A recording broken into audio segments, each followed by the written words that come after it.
SSC CGL की नई vacancy आई है जिसका फॉर्म आप 21 मई से अप्लाई कर सकते हैं और इसके फॉर्म का लास्ट डेट अप्लाई करने का 22 जून तक है। इसमें 2 पेपर होते हैं जिसमें सीबीटी 1 जो पेपर है वो अगस्त सितंबर में होने की संभावना है और इसका जो सीबीटी 2 है वो दिसंबर में हो सकता है। यदि हम इसके पोस्ट डिटेल की बात करें तो इसमें अलग अलग पे लेवल के लिए अलग अलग पोस्ट निकाली गई है, जिसमें आप पोस्ट नेम और उसका डिपार्टमेंट और एज लिमिट भी चेक कर सकते हैं। जैसा आप मेरे स्क्रीन पर देख पा रहे हैं, पे लेवल 8 में आपको 3 पोस्ट दिखेंगे, वैसे ही पे लेवल 7 में आपको वेरियस पोस्ट देखने को मिल जाएंगे। इसके बाद हम बात करते हैं इसेंशियल एजुकेशन क्वालिफिकेशन की, जिसमें अलग अलग पोस्ट के लिए अलग अलग इसेंशियल क्वालिफिकेशन मांगा गया है। जैसा कि आप देख पा रहे हैं, असिस्टेंट ऑडिट ऑफिसर है, इसमें आपको बैचलर डिग्री मांगा गया है रिकॉग्नाइज्ड यूनिवर्सिटी से, और साथ में अगर डिजायरेबल क्वालिफिकेशन है तो भी अच्छी बात है, अगर नहीं है तो भी आप बैचलर डिग्री होने पर इस पोस्ट के लिए अप्लाई कर सकते हैं। इसी प्रकार आप देख पाएंगे कि अलग अलग पोस्ट के लिए जो इसेंशियल क्वालिफिकेशन है वो अलग अलग है, तो एक बार आप नोटिफिकेशन डाउनलोड करके एक बार जरूर चेक कर लें।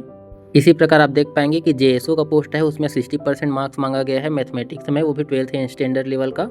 इसके बाद आप देख पाएंगे अगला पोस्ट एसआई का है, तो आप जेएसओ और एसआई का दोनों पोस्ट को एक बार अच्छे से चेक कर लें उसका एजुकेशनल क्वालिफिकेशन। यदि आप इसमें एलिजिबल हैं तो आप आसानी से इस पोस्ट के लिए अप्लाई कर सकते हैं। इसके बाद जो ऑल अदर पोस्ट है उसमें सिर्फ आपको बैचलर डिग्री ही मांगा गया है, यदि आपके पास डिग्री है तो आप बाकी अदर पोस्ट के लिए अप्लाई कर पाएंगे।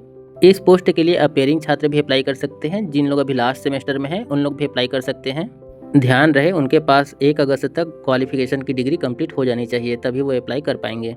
इस वीडियो में मैंने रजिस्ट्रेशन से लेकर प्रिंट आउट तक पूरे स्टेप बाय स्टेप आसान तरीके से बताया है, तो आप वीडियो को अंत तक जरूर देखें। यदि अभी तक आपने वीडियो को लाइक नहीं किया है तो वीडियो को लाइक करें और चैनल को सब्सक्राइब करें। चलिए शुरू करते हैं। इसके लिए आप कोई भी ब्राउजर ओपन कर लें, उसमें आपको सर्च करना है एसएससी सर्च करने के बाद आपके में एक नया पेज ओपन होगा।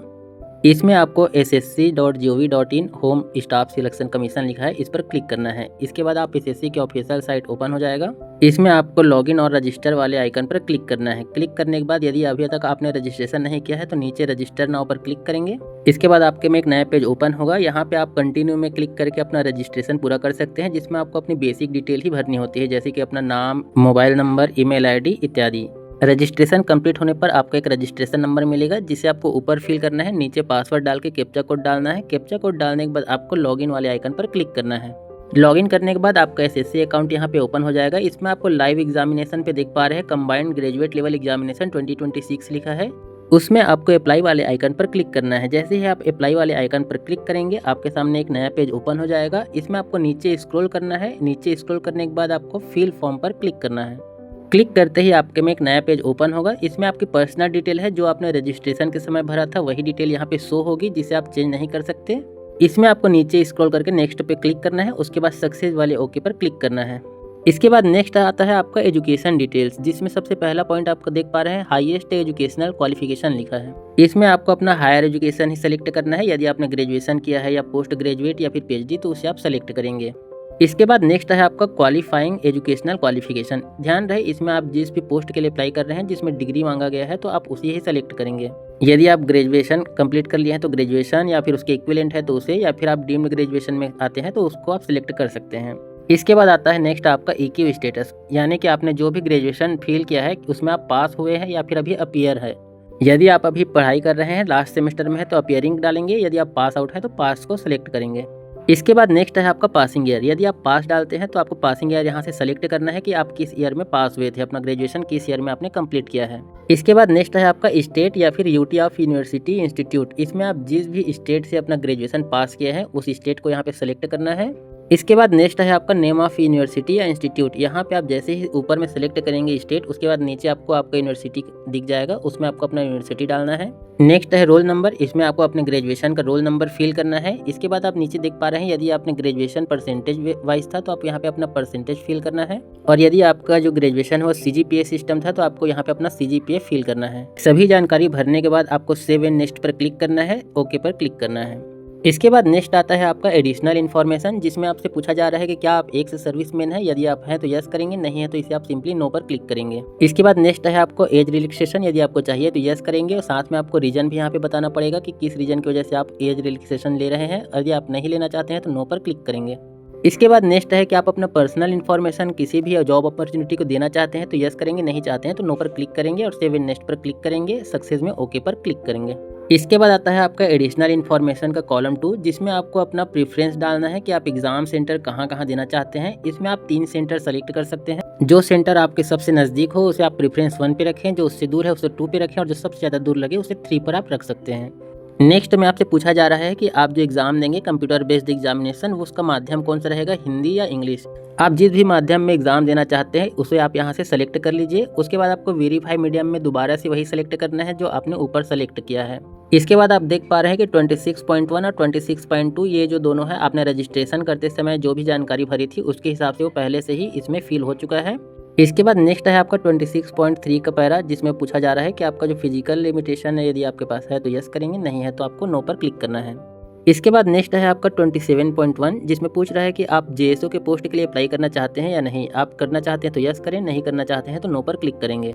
ध्यान रहे इसके बाद आपसे नीचे 27.2 में यही पूछ रहा है कि आपके पास उसका एजुकेशन क्वालिफिकेशन है या नहीं। तो आप एक बार नोटिफिकेशन डाउनलोड करके जेएसओ पोस्ट का क्वालिफिकेशन जरूर चेक कर लें। इसके बाद नेक्स्ट आपका आता है 28.1, जिसमें आपसे पूछ रहा है कि आप एसआई पोस्ट के लिए अप्लाई करना चाहते हैं या नहीं। तो आप एक बार क्वालिफिकेशन जाके जरूर चेक कर लें। यदि आप उसे क्वालिफाई कर लेते हैं तभी आप यस करेंगे, नहीं करना है तो नो पर क्लिक करेंगे। इसके बाद पूछ रहा है कि आपने 10वीं जो है किस लैंग्वेज में पढ़ाई की है और किस लैंग्वेज में पढ़ाई करने के बाद पास हुए हैं। तो आप यहाँ पे जो भी लैंग्वेज आपके 10th में था उसे आप सेलेक्ट कर सकते हैं। इसके बाद नेक्स्ट आपसे पूछ रहा है कि आपने जो 10वीं पास की है वो कौन से मीडियम में था, हिंदी, इंग्लिश या कोई अदर। तो आप जो भी लैंग्वेज में आपने 10वीं पास की है मीडियम में उसे आप सेलेक्ट करेंगे।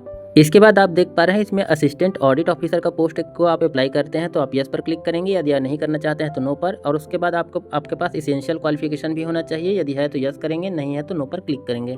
इसके बाद नेक्स्ट आप देख पा रहे हैं असिस्टेंट ऑडिट ऑफिसर है स्टेट कैडर का, इसे भी आप अप्लाई करते हैं तो यस करेंगे, नहीं करना है तो नो पर क्लिक करेंगे। इसके बाद सबसे लास्ट में आपको पूछा गया है असिस्टेंट अकाउंट ऑफिसर का, यदि आप उसे अप्लाई करना चाहते हैं तो यस करेंगे, नहीं चाहते हैं तो नो पर क्लिक करेंगे। ध्यान रहिए ऊपर के तीनों पोस्ट पे लेवल 8 का है। इसके बाद अप्लाई करने के बाद आपको सेव एंड नेक्स्ट पर क्लिक करना है, सक्सेस में ओके पर क्लिक करना है।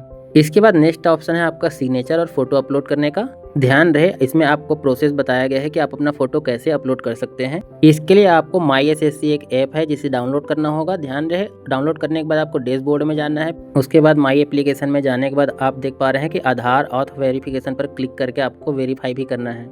तो चलिए अब हम मोबाइल फ़ोन पर चलते हैं, जिसमें मैं अपने डिटेल से बताया हूँ कि कैसे आप अपना फोटो और सिग्नेचर आसानी से अपलोड करके पेमेंट भी कर सकते हैं। इसके लिए आप अपने मोबाइल फ़ोन के प्ले स्टोर में आपको 2 ऐप इंस्टॉल करनी है। पहला है एक माई एसएससी ऐप, जैसा कि आप मेरे स्क्रीन पर देख पा रहे हैं, इसे मैंने इंस्टॉल कर लिया है। और दूसरा ऐप है आधार फेस आरडी।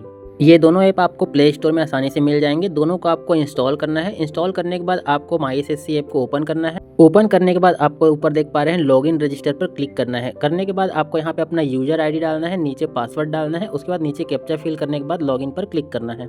लॉगिन पर क्लिक करते ही आपका अकाउंट यहाँ ओपन हो चुका है। नीचे आप देख पा रहे हैं डैशबोर्ड लिखा है, उस पर आपको क्लिक करना है। डैशबोर्ड पर क्लिक करने के बाद आपके स्क्रीन पर माई एप्लीकेशन ऊपर में लिखा है, उस पर आपको जाना है, तो उस पर आपको क्लिक करना होगा। इसके बाद आप देख पा रहे हैं कि आपका जो फॉर्म है यहाँ पे ओपन हो चुका है। इसमें आपको स्टेटस के बगल में कंटिन्यू लिखा हुआ दिख रहा है, उस पर आपको क्लिक करना है। जैसे ही आप कंटिन्यू पर करेंगे आपका फॉर्म यहाँ पे ओपन हो जाएगा। इसमें सभी जानकारी आपने पहले ही भरी है, तो आपको सेव एंड नेक्स्ट पर क्लिक करते जाना है। उसके बाद लास्ट में आपके पास आएगा आधार ऑथ वेरिफिकेशन। इसमें आपको बॉक्स में राइट मार्क लगाना है। उसके बाद आधार फेस ऑथेंटिकेशन पर क्लिक करना है। क्लिक करने के बाद आपको कुछ सेकंड यहाँ पे वेट करना है। इसके बाद आपके में एक नया पेज ओपन होगा। नीचे आपको बॉक्स में राइट मार्क लगाना है। उसके बाद प्रोसीड पर क्लिक करना है। इसके बाद सर्कल में आपको अपना फेस दिखाना है। उसके बाद यहाँ पे आधार फेस ऑथेंटिकेशन कंप्लीट हो जाएगा। उसके बाद सेव एंड नेक्स्ट पर आपको क्लिक करना है। इसके बाद नेक्स्ट है आपको अपना लाइव फोटो कैप्चर करने का ऑप्शन दिखेगा। इसमें आपको कैप्चर लाइव फोटो वाले आइकन पर क्लिक करना है। सर्कल में अपना फेस रखने के बाद फोटो क्लिक करके आपको अपलोड करना है। उसके बाद नीचे आप देख पा रहे हैं सिग्नेचर अपलोड करना है। ध्यान रहे सिग्नेचर का साइज 10 KB से 20 KB के बीच होना चाहिए और JPG फॉर्मेट में ही होना चाहिए। इसके लिए आप अपलोड सिग्नेचर पर क्लिक करके अपना सिग्नेचर भी आसानी से अपलोड कर पाएंगे। इसके बाद आपको सेव एंड नेक्स्ट पर क्लिक करना है, ओके पर क्लिक करना है। नेक्स्ट है आपका रिव्यू योर डिटेल। तो यहाँ से आप अपना फॉर्म चेक कर सकते हैं। यदि आपको यहाँ पे कोई गलती दिखती है तो आप बैक करके अपना मॉडिफाई कर सकते हैं फॉर्म को। उसके बाद आपको सेव एंड नेक्स्ट पर क्लिक करके यहाँ पे आई एग्री पर राइट मार्क लगाना है। नीचे आपको कैप्चा फिल करने के बाद सबमिट वाले बटन पर क्लिक करना है। सबमिट पर क्लिक करने के बाद आपका फॉर्म यहाँ पे सबमिट हो जाएगा। अब पेमेंट करने के लिए आपको मेक पेमेंट वाले ऑप्शन पर क्लिक करना है। जैसे ही आप मेक पेमेंट के ऑप्शन पर क्लिक करेंगे आपका पेमेंट गेटवे का ऑप्शन ओपन हो जाएगा। यहाँ से आप अपना पेमेंट मेथड जो है आप सेलेक्ट कर सकते हैं। तो यहाँ पे मैंने SBI सेलेक्ट किया है। उसके बाद नीचे आप देख पा रहे हैं पे लिखा है, उस पर आपको क्लिक करना है।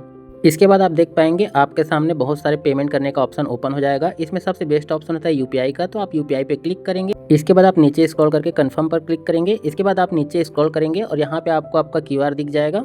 इस क्यूआर को आप स्कैन करके अपना पेमेंट आसानी से पे कर सकते हैं। जैसे ही आप पेमेंट करेंगे उसके बाद आपका फॉर्म सक्सेसफुली सबमिट हो जाएगा। पेमेंट करने के बाद अब हम अपने पीसी पर आ जाते हैं, जहां पे आप अपने फॉर्म को आसानी से डाउनलोड भी कर सकते हैं और आप चेक भी कर सकते हैं कि आपका जो पेमेंट है वो सक्सेसफुल हुआ है या नहीं। इसके बाद आप देख पा रहे हैं इसमें माई एप्लीकेशन पे जाएंगे। माई एप्लीकेशन के बाद आप नीचे देख पा रहे हैं एप्लीकेशन स्टेटस है। आप एप्लीकेशन स्टेटस में जाकर पेमेंट भी चेक कर पाएंगे और प्रिंट वाले ऑप्शन पर क्लिक करके आप अपना फॉर्म भी आसानी से डाउनलोड कर सकते हैं। यदि आपको ये वीडियो अच्छी लगी हो तो वीडियो को लाइक करें और चैनल को सब्सक्राइब करें।